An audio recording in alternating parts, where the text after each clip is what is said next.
नमस्कार, NockingNews.com में आपका स्वागत है। मैं हूं गिरिजेश वशिष्ठ।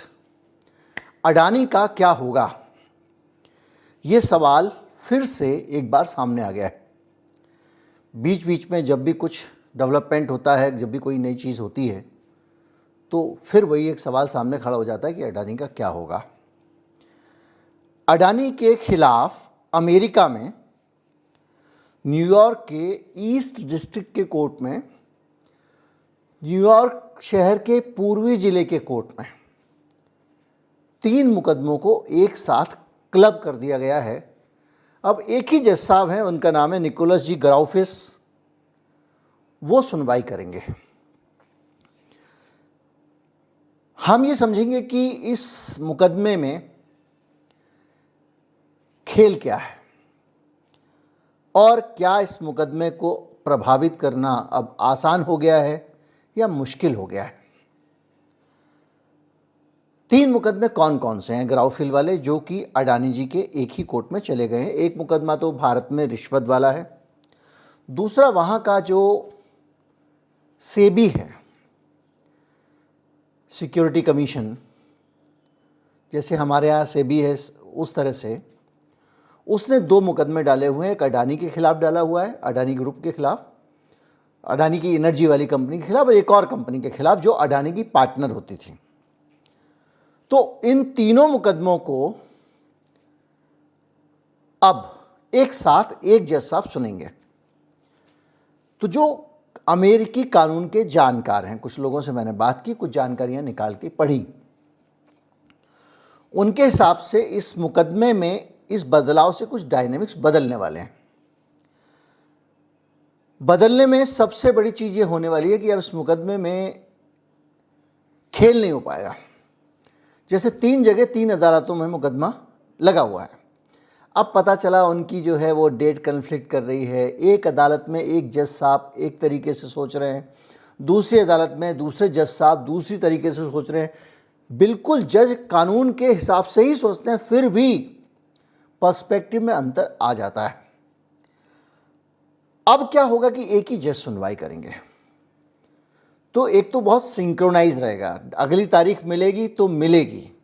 अब वो हर 3 मुकदमे की अलग अलग तारीख, पता चला एक ही तारीख 2 जगह मिल गई या कुछ हो गया, उससे बच जाएंगे। दूसरा जो सबसे बड़ा फायदा है वो ये है कि एक ही नज़रिए से तीनों केसों को देखा जाएगा। और तीसरी सबसे बड़ी बात ये कि अगर एक मुकदमे में आप गड़बड़ करते हुए दिखते हैं तो बाकी 2 मुकदमों में भी जज साहब आपको गड़बड़िया के तौर पे देखेंगे। यानी वो ये देखेंगे कि ये आदमी जो है ये शरारती एलिमेंट है, ये बदमाश एलिमेंट है, ये गड़बड़ आदमी है, अगर एक ही मामले में हुआ तो। अब कुछ लोगों का कहना और भी है। एक थ्योरी ये भी है कि जो हमारे एस जयशंकर साहब अभी वहाँ पर डेरा डाल के बैठे हुए थे अमेरिका में, जिसको लोगों ने कहा कि जयशंकर साहब वहाँ पर गए हुए हैं मोदी जी के लिए इनविटेशन जुगाड़ करने कि ट्रंप के शपथ ग्रहण में मोदी जी को किसी तरह बुला लिया जाए, क्योंकि मोदी जी के जीवन में हर जगह वो अपनी एक अपॉर्चुनिटी, आप सब जानते हैं, उनका मन रहता है कि वहाँ पे भी एक फ़ोटो हो जाए, एक शेर के साथ भी हो जाए, एक चीते के साथ भी हो जाए, वो उसमें रहते हैं, सारे जितने हो सके ज़्यादा से ज़्यादा पुरस्कार मिल जाएँ। तो जीवनी अपनी वो लिखने में लगे रहते हैं। जीवनी भी नहीं, एक साइकोलॉजी कहती है कि इस तरह के लोग अपनी ऑबिचुअरी लिख रहे होते हैं। उनके दिमाग में ये रहता है कि जब मैं दुनिया से जाऊंगा तो मेरे बारे में लोगों के पास क्या क्या कहने को हो, और उसको बटोरने में वो लगे रहते हैं। तो जो भी होगा, ट्रंप के साथ में हाउडी ट्रंप कर दूं, कुछ कर दूं, ऑस्ट्रेलिया के प्राइम मिनिस्टर के साथ में इवेंट कर दूं, एक आभा मंडल मेरा बनता रहे, मैंने और बहुत सारी मैं इमारतें बना दूं, बहुत सारे नाम बदल दूं, वो एक साइकोलॉजी है। उस साइकोलॉजी को समझते हुए लोगों ने कहा कि ट्रंप के लिए वहाँ जयशंकर साहब पड़े हुए, हमारे विदेश मंत्री ट्रंप के पास में लॉबिंग कर रहे हैं कि भैया हमारे मोदी जी को बुला लो ना। मुझे अपने छोटे बच्चे का किस्सा याद आ गया। 5-6 साल का होगा, उसके पड़ोस के एक 10-11 साल के बच्चे का बर्थडे था, और वो शाम से ही परेशान, मुझे उस बर्थडे में जाना है। मैंने कहा बेटा वो बुलाएंगे नहीं तो नहीं जा सकते आप। बोले नहीं मुझे जाना है। मैंने कहा वो बुलाएगा तभी जाना है, नहीं तो नहीं जाना है। शाम होते होते जब 6 साढ़े 6 बजा तो उसे रहा नहीं गया और उसने अपने से उस 4-5 साल बड़े बच्चे से कहा, यार अब तो बुला ले। और वो अपने आप में एक जीवन में यादगार बन गई हम लोगों को। उसी तरह से अब तो बुला ले ट्रंप के साथ मोदी जी कर रहे हैं, ये माना जा रहा है। लेकिन एक जानकारी ये भी है, एक थ्योरी ये भी है कि एस जयशंकर वहाँ पर बहुत सारे लॉबिस्टों के साथ में इस गुंताले में लगे हुए थे कि क्या ये जो मर्जर हो रहा है केस का, जो मर्जर हुआ इस तारीख में, किसी तरह से अडानी जी की मदद की जा सकती है।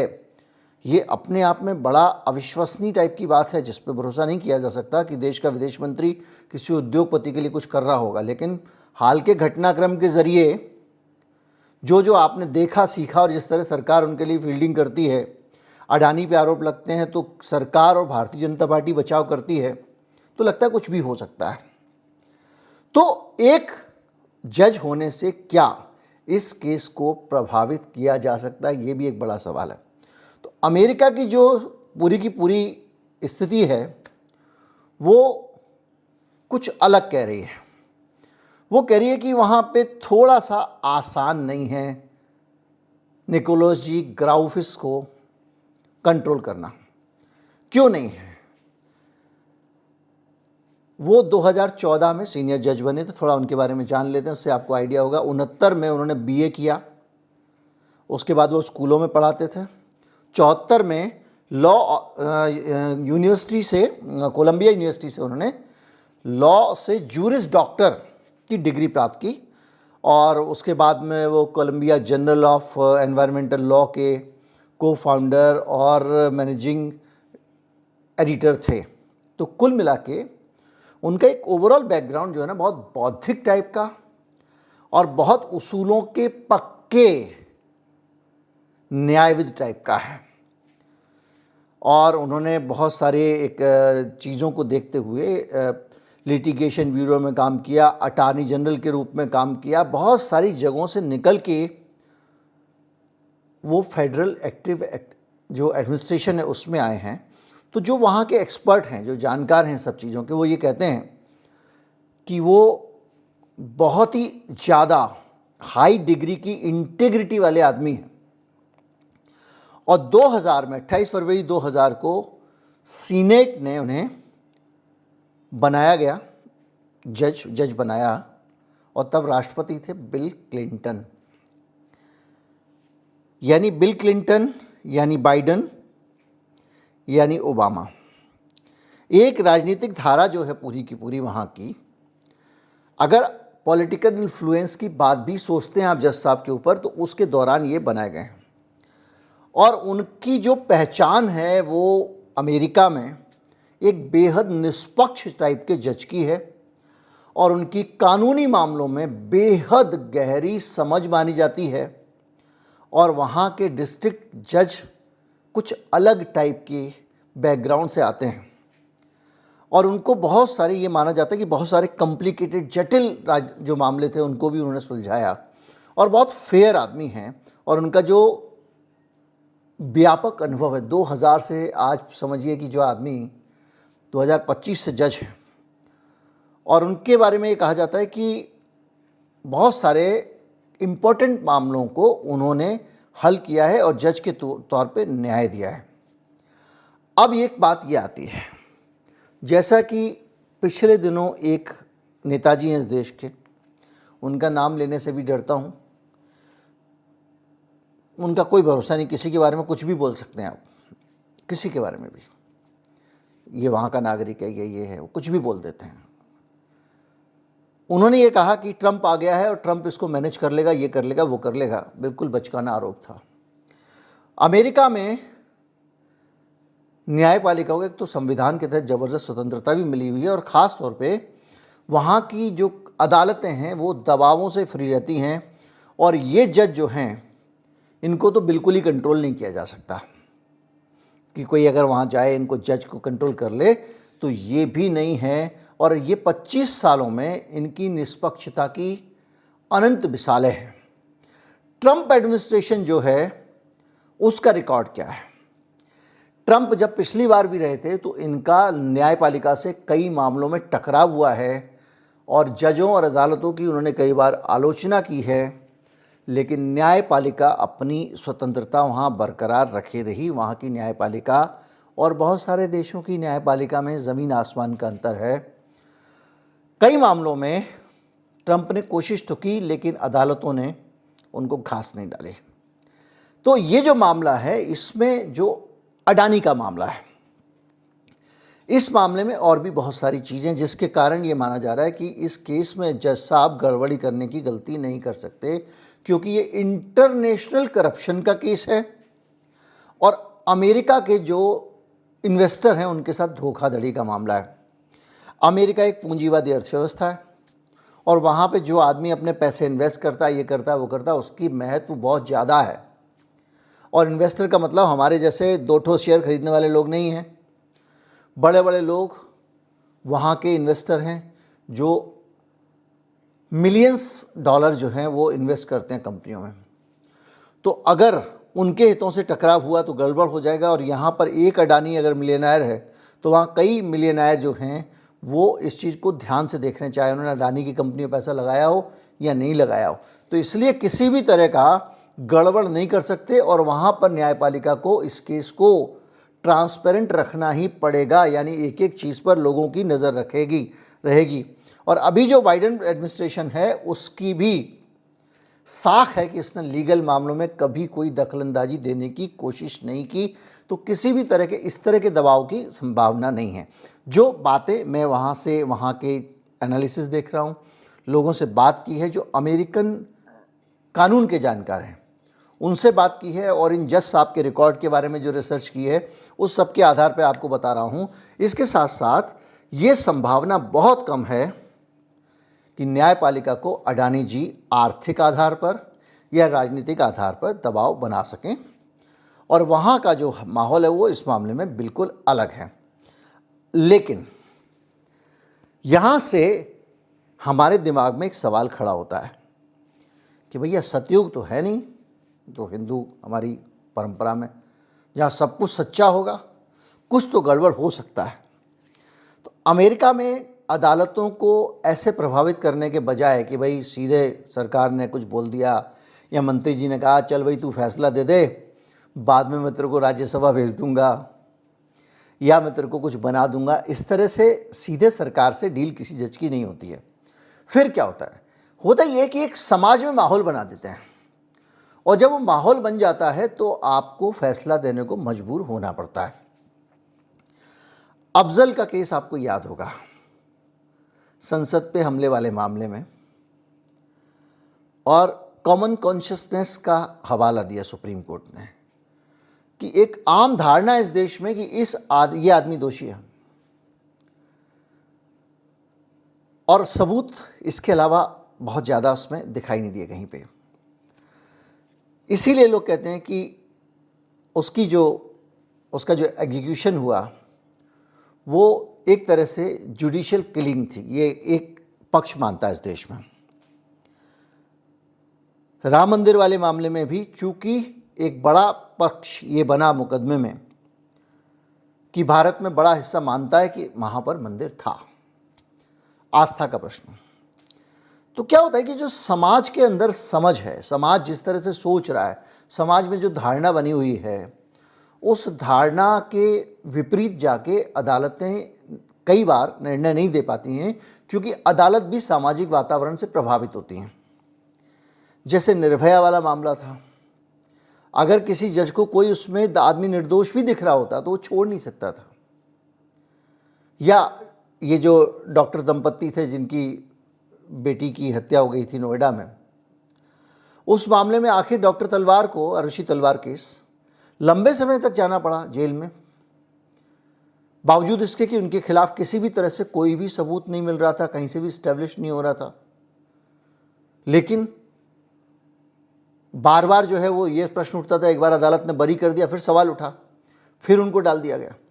तो ये जो पॉपुलर परसेप्शन होता है, इसको मैनेज करते हैं वहाँ पर लोग, लॉबिस्ट, मीडिया पे दबाव बनाने के लिए और जनमत प्रभावित करने के लिए, जज पे एक पब्लिक प्रेशर बनाने के लिए वहाँ पर मीडिया के ज़रिए कैंपेन चलाए जाते हैं, मीडिया के लोगों को जाता है, अडानी ग्रुप मान लीजिए इस केस में गया, वहाँ के लोगों को समझाएगा देखो जी ऐसा है वैसा है, फिर खबर छपेगी, उस तरह से प्रेशर बनाने की कोशिश होती है। लेकिन अमेरिका के लोगों को अडानी की खबर में बहुत रुचि नहीं है जैसी भारत के लोगों को है, तो वहाँ का मीडिया उसको उतनी कवरेज तो देगा नहीं, तो इसलिए वो प्रेशर बनाया नहीं जा सकता।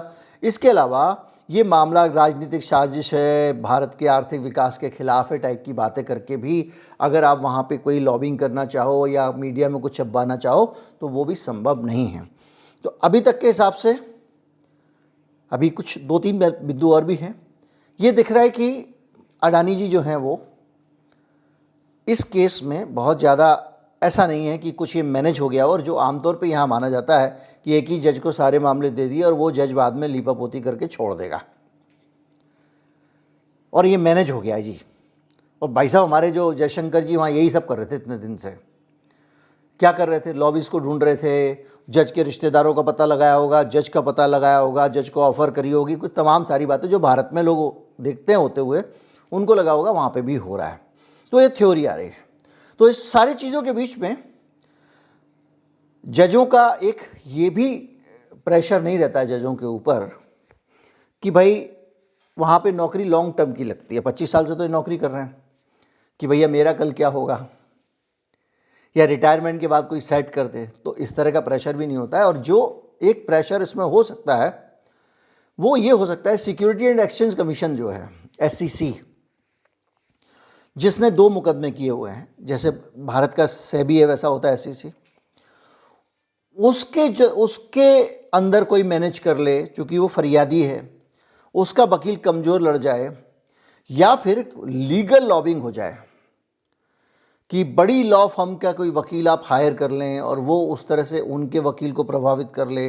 इसके अलावा एमिकस क्यूरी वाला मामला भी है कि कुछ थर्ड पार्टी आते हैं और अदालतों में कुछ ऐसे मामले रखते हैं जिससे अक्सर कुछ फैसलों का रुख बदल जाता है। ये विवादित है लेकिन कानूनी रूप से मान्य है। तो ये भी एक फैक्टर वहाँ पर हो सकता है जिसका फ़ायदा अडानी जी उठाना चाहेंगे और उठा रहे होंगे। इसके साथ साथ अंतर्राष्ट्रीय व्यापारिक दबाव भी होता है, लेकिन अमेरिका के ऊपर भारत दबाव डाल सके ऐसा ट्रेड वाला ऐसी स्थिति हमारी नहीं है। अगर कोई लॉबिंग यहाँ से की भी गई है जैसा कहा जा रहा है, तो वो बहुत कामयाब हो गई है ऐसा मानना ठीक नहीं है। भारत की बात अलग है और वहाँ की बात अलग है। यहाँ वाले फार्मूले से वहाँ पे इनकी जितनी भी इच्छा रही हो मैनेज करने की नहीं कर पाएंगे। तो निचोड़ की बात यह है कि अडानी जी के लिए मुसीबतें और नज़दीक आ गई हैं। तरह तरह की आप बाकी खबरें देख रहे होंगे।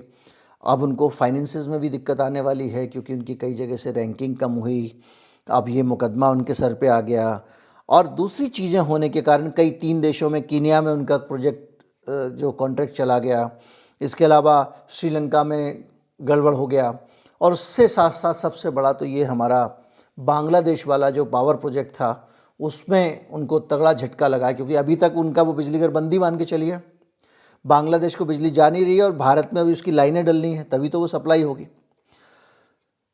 इस बीच में उन्होंने विल्मर कंपनी को, जो अडानी विल्मर है, जो फूड से जुड़ा हुआ कारोबार करती है, खाने पीने की चीज़ें, दालें वालें, ये तेल वेल जो बहुत सारे आते हैं, तो अडानी विल्मर में अडानी जी अपना मेरे ख्याल से 45% उनका शेयर है, वो उन्होंने विल्मर को बेचने का फैसला किया है ताकि कुछ पैसों का इंतज़ाम कर सकें। तो क्यों अभी हाल में उन्होंने कुछ और डील भी किए, उसके लिए उनको पैसे चाहिए, सीमेंट वेमेंट की डील की है। तो एक सिचुएशन है जो एक टफ हालत उनके लिए बना रही है, और आने वाला समय मुश्किल होने वाला है, क्योंकि अमेरिका एक ऐसा देश है जहाँ पे तारीख पे तारीख नहीं होती है। जल्दी से फैसला होगा, और निश्चित तौर पे जब वो फैसला आएगा तो वो बहुत दूरगामी प्रभाव डालेगा, क्योंकि अडानी जी को इंटरनेशनल जो कॉन्ट्रैक्ट मिल रहे हैं, इंटरनेशनल सप्लाई है, बहुत सारी चीज़ों पे इसका असर पड़ने वाला है।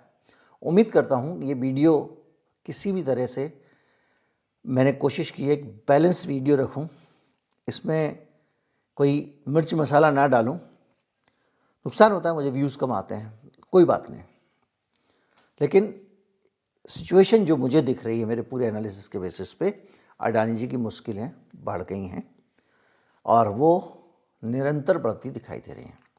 नमस्कार, जय हिंद।